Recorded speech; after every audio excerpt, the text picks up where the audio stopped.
Alright, what's going on, you guys, and welcome to my next episode of my Drumming 101 series. If you don't know who I am or don't know what I'm talking about, then hi, my name is Tlalollin Ramirez. I make a lot of different videos, mostly pertaining to drumming, so if that is something of your interest, please consider subscribing, and let's just get on with the video. So in this video, we're going to be talking about up and down strokes.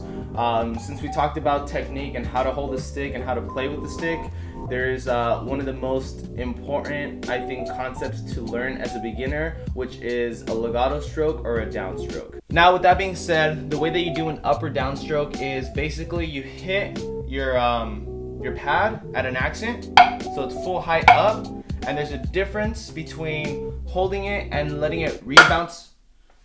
And there's a difference between hitting it and letting it rebound back up, and hitting it and keeping it down frozen at the bottom.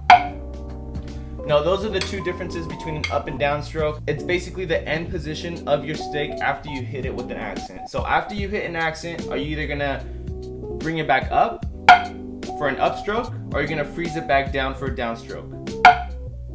So the starting position is always the same. However, the up and down stroke is determined by the result of where your stick lands, whether it's up or down. Now, one in fact is easier than the other.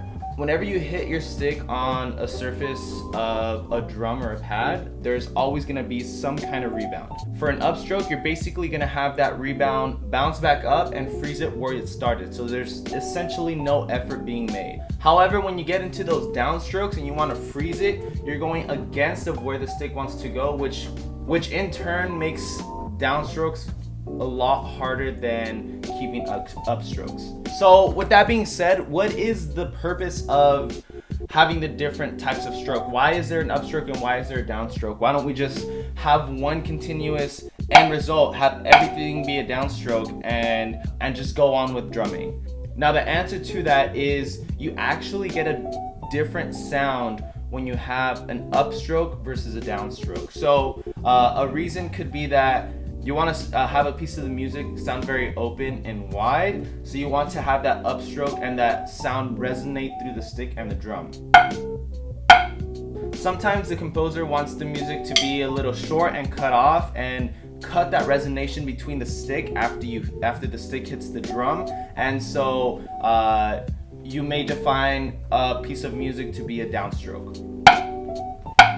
So on a drum, it's a lot easier to hear, but you can hear a distinct difference between letting the stick come up and resonate and shutting the stick down at the bottom and cutting off the vibrations of the stick. And you can hear a more open and a more longer sound when you play a certain stroke, whether it's up or down. Now, another reason as to why you have a certain type of stroke is from rudiments.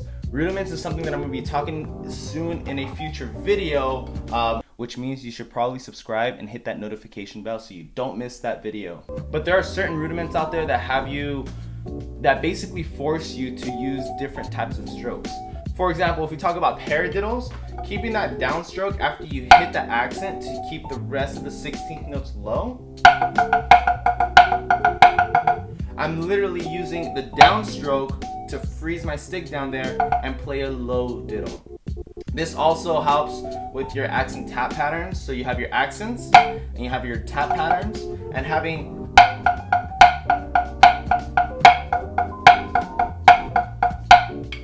your controlled downstroke for every single accent that you play is very crucial and very helpful in the future to be able to have that consistent sound and that consistent stick height between up and down. And like I said earlier, I truly believe that controlling your up and down strokes is probably one of the most important and one of the most crucial factors into making a drum line in the future. And why is that? Is because being a world-class drummer isn't just about playing loud and all the high notes, but being able to control and see how low you can play. So I think a good drummer is someone who is able to play very loud and in time and all these different factors, but I think a world-class drummer is the one who's able to play those low and controlled notes perfect. which in turn means that practicing your up and down strokes and being able to learn how to freeze the stick at the bottom and being able to play continuous low notes right after is a really big factor into becoming that next level drummer, which will help you make drum lines in the future. Alright, you guys, that's going to conclude everything for today. This is just a short little drumming 101 to be able to help you understand the basic part about drumming just in general. We will get more in depth and crazy more stuff in the future, in future videos, so don't forget to like and subscribe and follow the next video if you guys are curious. If you guys like this video, please make sure to give it a thumbs up and leave comments below on what you guys want to see in future videos for this video series. Like I said, there is a lot of different things and concepts that I want to talk about, so please stay tuned for the next few videos. That's going to be everything for today, you guys. I will see you guys for the next one, and peace out.